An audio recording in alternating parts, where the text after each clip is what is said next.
Comment est-ce qu'on peut faire le lien? Quelle est la relation entre Yoda donc dans la santé mentale et la productivité de l'individu en entreprise? Comment on peut le percevoir?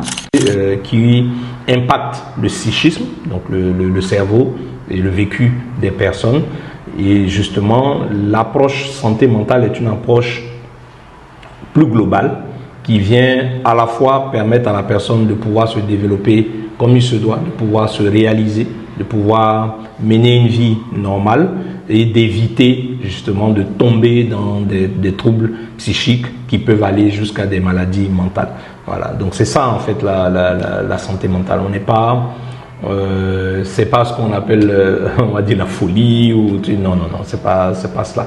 Donc lorsqu'on parle de santé mentale, on est plutôt en train de parler de comment faire pour que la personne puisse être dans un bon état, à vivre un bien-être, être productive, être heureuse de mener ses activités, de participer au développement de sa communauté. Merci. Donc si j'ai bien compris, c'est un état global psychique de la personne dans l'environnement dans lequel il se trouve. Exactement, c'est ça. Et de ce point de vue-là, pourquoi on se rend compte que Yoda s'intéresse un peu plus aux entreprises aujourd'hui? J'ai entendu parler de productivité. Okay. Comment est-ce qu'on peut faire le lien? Quelle est la relation entre Yoda donc dans la santé mentale et la productivité de l'individu en entreprise? Comment on peut le percevoir? Ben, c'est très simple. En vrai, quand on parle de santé mentale, on est sur 3 piliers. On a le premier pilier sur lequel on est sur l'individu lui-même. Comment l'individu se sent, comment il perçoit les choses, quel est son vécu, quelles sont les situations qu'il a eu à traverser, etc., etc. Donc on est sur l'individu. Ensuite, c'est un individu qui évolue dans un milieu, dans un environnement. Le contexte de l'environnement peut être à l'origine justement de troubles, peut créer des facteurs de risque pour cette personne-là. Et puis vous avez le troisième aspect qu'on distingue simplement parce qu'il a une forte interaction, c'est ce qui concerne donc les relations de la personne avec les autres personnes avec lesquelles elle interagit.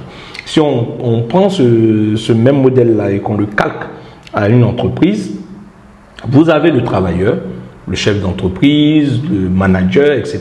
Toute personne qui travaille au sein d'une entreprise, qui va subir, on va dire, les aspects liés à l'évolution donc de cette entreprise, donc le marché dans lequel on évolue, la dynamique donc du marché, les évolutions, on va dire, de tout ce qui concerne les technologies, la concurrence qui va intervenir et qui va venir créer un ensemble de changements, que ce soit des changements organisationnels, que ce soit des changements de stratégie, que ce soit des changements même parfois dans la dynamique. Une personne peut se retrouver dans une problématique parce que par exemple son organisation se délocalise et qu'on l'envoie elle quitte la Côte d'Ivoire et on considère qu'elle travaille bien, on lui dit bon on vous affecte au Burkina.